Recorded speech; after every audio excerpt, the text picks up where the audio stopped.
I would be remiss if I did not get to what is easily the stupidest story of the day. This is the stupidest story of the day. This is from the wellness section at the Washington Post. So, you may recall that there is a woman who is stupid enough to put a bunch of Gorilla Glue in her hair. This is very stupid. Gorilla Glue is glue, as indicated by the name, Gorilla Glue. Right? It is super glue, essentially. Why would you put that in your hair? Unless you're a dum-dum. Okay, the lady's a dum-dum. As evidenced by the fact that she put glue in her hair. Okay, I don't even have to go further than that. You take Gorilla Glue and you spray it in your hair, you ain't getting into Phi Beta Kappa. Hey, how does the Washington Post spin this? Well, it turns out that the lady was black. I had no idea, but apparently she is. This means that the reason she sprayed Gorilla Glue in her hair, I'm not kidding you, the reason she sprayed Gorilla Glue in her hair is because of systemic racism, according to the Washington Post. Which is weird, because I have not seen a massive spate of black people spraying Gorilla Glue into their hair. Only this dumb lady. Like, this is not a systemic problem in the black community. People spray painting their hair with Gorilla Glue. Like, that's not a thing. The reason this lady was a headline is because she did something unbelievably stupid, and then it went viral online. And the Washington Post is like, yes, but have you considered the possibility that this is an outgrowth of 400 years of oppression? And no, I didn't consider that possibility because oppressed people generally don't spray Gorilla Glue in their hair. Weird. But here is the Washington Post. Our media. They don't have a narrative, guys. They are perfectly objective. Remember, this is not in the op-ed section. Letitia Beecham writing. Tessica Brown no longer feels like she has red ants crawling around her scalp. Brown, 40, nicknamed Gorilla Glue Girl, captured the internet's attention with her forever ponytail after she used Gorilla Glue spray, a very strong adhesive for heavy-duty projects, to create possibly the slickest of side parts and swooped edges known to womankind.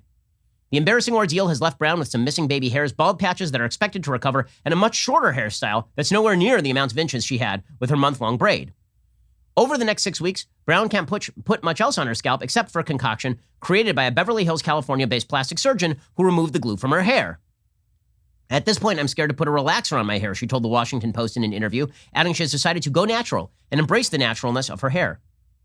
Brown's saga, says the Washington Post, which first went viral on social media and then became national news, appealed to some black people who still shudder at the thought of a relaxer or the sizzling pain of a hot comb that got too close to skin. Memories that have led many black women to sport their own kinks and curls. Plenty of people ridiculed and got their belly laughs at Brown's misfortune, but there was a sense of community among others, especially black people who sought to shield her from being a spectacle of idiocy. The extreme she went to for zero flyaways is very unusual, but the desired outcome is as old as black people's time in a country that often mocked how they look. Experts say. What now? Huh? So, I use ExpressVPN because I want my data protected. I don't want hackers getting my data. I don't want big tech to have my data. That's why I use ExpressVPN. ExpressVPN, it's an app for your computer and phone. It secures and encrypts your data, so you can have peace of mind every time you go online. They build a secure tunnel between your devices and the internet by rerouting your connection through their servers. That way, your IP address gets masked and your network data becomes encrypted, so your ISP can't see anything you do. The app connects with just one click. Let me show you this magic. You see? Here it is. Boink. And there it is. It's connecting. Check it out. Connected. And now I am protected. It's lightning fast. It's the only VPN I trust because they use a trusted server. Find out how you can get 3 months of ExpressVPN for free by visiting expressvpn.com/Shapiro or clicking the link in the description box below. So you want to talk about the history of people discriminating on the basis of race, and you want to talk about the discriminatory attitude towards particular types of hair that have existed in American society? Perfectly fine. If you want to say that this lady is like a perfect example of discrimination on the basis of hair because she used Gorilla Glue in her hair, again, can't we just say that some people are idiots and do stupid things? Is that possible? Can we do that? Is that ever a possibility? Why you would lump in people who want to wear their hair a certain way with Gorilla Glue lady, or suggest that American society is to blame for a dummy putting Gorilla Glue on her head it's not beyond me. I know exactly why they're doing it, right? It's every problem in American society is attributable to systems of power. Those systems of power are rooted in innate white supremacy. So if a dumb lady puts Gorilla Glue on her head, and she happens to be a black lady who put Gorilla Glue on her head, it has to be that this is a legacy of America's hierarchies of power coming all the way back to 1619. Think piece in the New York Times. This one, at least, is in the Washington Post. The mother of 5 said she was familiar with Gorilla Glue before her very unfortunate mistake, often using it around her Louisiana home for tasks, such as setting up Christmas decorations. Okay, first of all, that right there would be a good indicator that she is a complete moron. It's not as though she went to the store and she's like, oh, it says Gorilla Glue and it's a spray, so maybe it's a hairspray. She used it around her home to glue things, and then she put it in her hair. Okay, this is the equivalent of the lady who gave fish tank cleaner to her husband because she thought that fish tank cleaner was hydroxychloroquine. People doing dumb things are usually not outgrowths of systemic racism. They're just people doing dumb things. When she ran out of her favorite got-to-be glued hairspray, she reached for the Gorilla Spray adhesive to save on time before leaving her home. She figured she could just spray it on her hair and wash it out once she got home that day. I don't know why you would figure that unless you're a dummy, unless you're stupid. Days turned into a week before she shamefully admitted to her mother what she had done. That week became a month before she went to social media to seek help, she said. I'm sorry, the fact that she was like sitting around for a month and she's like, my hair is glued. Like after 2 days, you weren't like, this is kind of a problem? She said, the only reason why I took it to social media is because we ran out of things to do. I figured somebody out there would be able to tell me what to do. I never thought my little girl would say, Ma, your video has 1 million views.